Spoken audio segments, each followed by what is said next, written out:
بسم اللہ الرحمن الرحیم۔ السلام علیکم دوستوں۔ قبولیت دعا کا عجیب واقعہ۔ رسول اقدس صلی اللہ علیہ وسلم نے ارشاد فرمایا، حق تعالیٰ کے ہاں دعا سے افضل اور بہتر کوئی چیز نہیں۔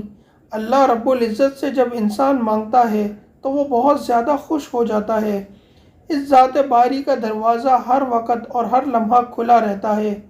اسے جب بھی پکاریں وہ اپنے بندے کی دعائیں سنتا ہے۔ اس سے براہ راست مانگیں اور خوب مانگیں۔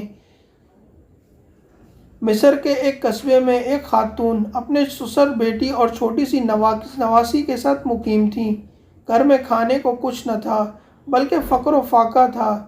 یہ لوگ اپنی غربت سے تو پریشان تھے ہی، مگر اچانک ان پر ایک اور مصیبت آ پڑتی ہے۔ ان کے گھر کی رونق پیاری سی نواسی بیمار ہو جاتی ہے۔ ایک دن ایسا بھی آیا جب نواسی کی بیماری خطرناک حد تک بڑھ جاتی ہے۔ اب بھی اگر اسے ڈاکٹر کے پاس نہ لے جایا گیا تو ممکن ہے یہ بچی ہمیں چھوڑ جائے۔ ماں کی ممتا کو اور کچھ نہ سوجا۔ اس نے وضو کیا اور مصلی پر کھڑی ہو گئی۔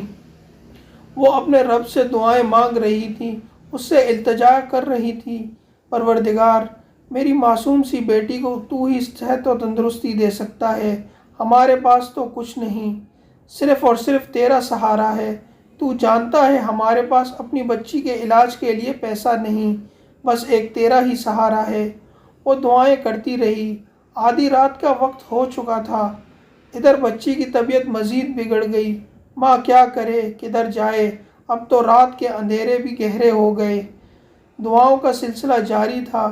ماں کبھی اپنی بیٹی کو دیکھتی، کبھی ہاتھ دعا کے لیے بلند کرتی۔ اسی دوران اچانک کسی نے ان کا دروازہ کھٹکھٹایا۔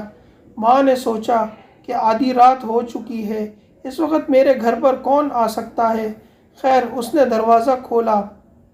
سامنے ایک ڈاکٹر صاحب اپنے تشخیصی ساز و سامان کے ساتھ کھڑے تھے۔ کہنے لگے، بی بی، آپ کی بیمار بچی کدھر ہے؟ ڈاکٹر کو بچی کے پاس لے گئے۔ ڈاکٹر نے بڑے اطمینان کے ساتھ بچی کا معائنہ کیا، اس کے لیے ایک کاغذ پر نسخہ لکھا اور کہا، جلدی سے میڈیکل اسٹور سے یہ دوا لے کر آؤ اور بیٹی کو پلا دو۔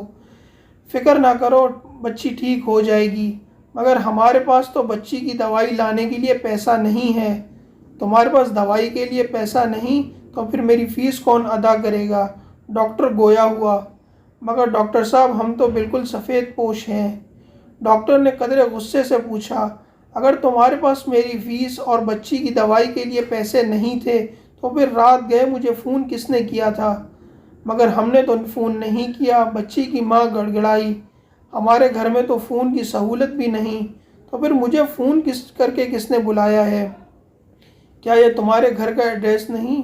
ڈاکٹر نے اپنی جیب سے کاغذ نکالا جس پر ایڈریس لکھا ہوا تھا۔ جب ایڈریس پڑھا گیا تو یہ ان کے ہمسائے کا ایڈریس تھا جن کی بچی بیمار تھی اور انہوں نے ڈاکٹر کو فون کیا تھا۔ اللہ رب العزت نے اپنی اس بندی کی دعا کو قبول کر لیا تھا جو یہ پکار رہی تھی، الہی میری بیٹی کو مجھ سے نہ چھیننا، میں اس کے بغیر کیسے رہوں گی؟ جب سارے اسباب ختم ہو جائیں تو ہی مسبب الاسباب ہے، ہماری مدد فرما۔ اتنی دیر میں ان کے ہمسائے کو بھی خبر ہو چکی تھی۔ ڈاکٹر ان کے گھر بھی گیا، ان کی بچی کو بھی دیکھا، اس کا علاج تجویز کیا۔ اس دوران اس کے دل کی کایا پلٹ چکی تھی۔ اس کی مالی حالت تو بہت اچھی تھی۔